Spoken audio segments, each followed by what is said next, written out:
Welcome to Your Health. I'm your host, Rhonda Alfred, and joining us on this episode is Jaime Gaudet, our nurse practitioner at Gulf Coast Orthopedic and Terrebonne General Health System.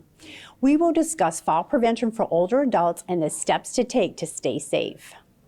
Welcome to the show, Jaime. Thanks, Rhonda. Good to see you again. Well, good to see you. Thanks for taking the time to come back and join us. Sure, of course. I always have such great information. So let's just start off. Tell us a little bit about yourself and your role. So I'm Jaime Gaudet, nurse practitioner at Gulf Coast, and work here at Terrebonne. I've been in the community now for about 20 years, and this is one of my favorite things to do. We really pride ourselves on the education part of orthopedics. So this is a great topic. I'm excited to be here. So can you share some major factors that increase the risk for falls? Yeah. First, I want to say about falls, I'm really passionate about it in our older, more mature population because they really are at risk. We expect toddlers to fall. And we know that younger people will fall too, they recover. But my older patients, my more mature patients, when they fall, it's a big deal. So I think the most important thing to talk about is your health, physical health, your environment for sure. And if you address some of those issues, you can prevent a lot of falls and prevent a lot of problems that are associated with those falls. So what medications increase risk of falling? The ones that I talk about the most with my patients are, and that a lot of them take, blood pressure medications, and any medications that have sedating effects. And there's a bunch of them that fall into that category. And that's because when you take those medications that mess with your blood pressure or affect your blood pressure, those can make you a little dizzy, more prone to fall. Those sedating medications can slow your reactivity, your response times, and again, make you a little more at risk for falling. Okay. And so what lifestyle choices can someone make to help reduce their risk of falling? All about prevention. It's all about prevention. It's all about making sure that you get your physical exams every year so that when there is a blood pressure issue or you are having dizzy spells, we address it. You're checking your eyes every year so your vision is good. You have the right glasses prescription if you need it. You're making sure that you're getting your bone density checked every 2 years so your bones are strong so if you do fall, you may not fracture.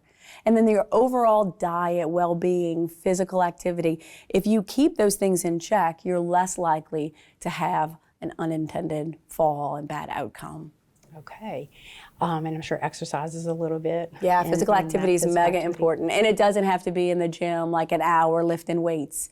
Purposeful activity with the intention to be healthy is what you need to do, and that looks different for everybody. Some people walk, some people jog, some people swim, some people play tennis. Pickleball is a big thing right now.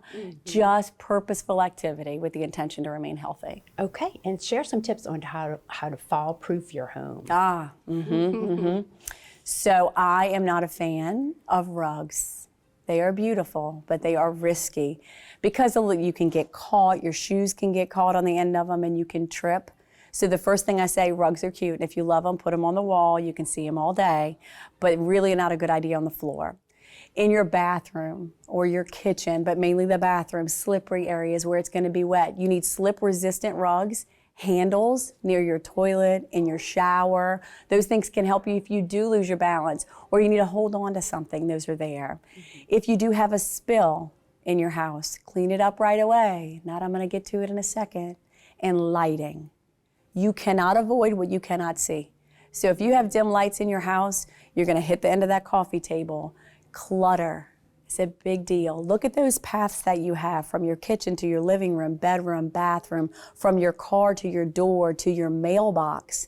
Make sure those paths are clear so you're not having to navigate an obstacle course because you may fall. So those are the things in the house, the big thing. Lighting, rugs, and handrails. Big. Okay.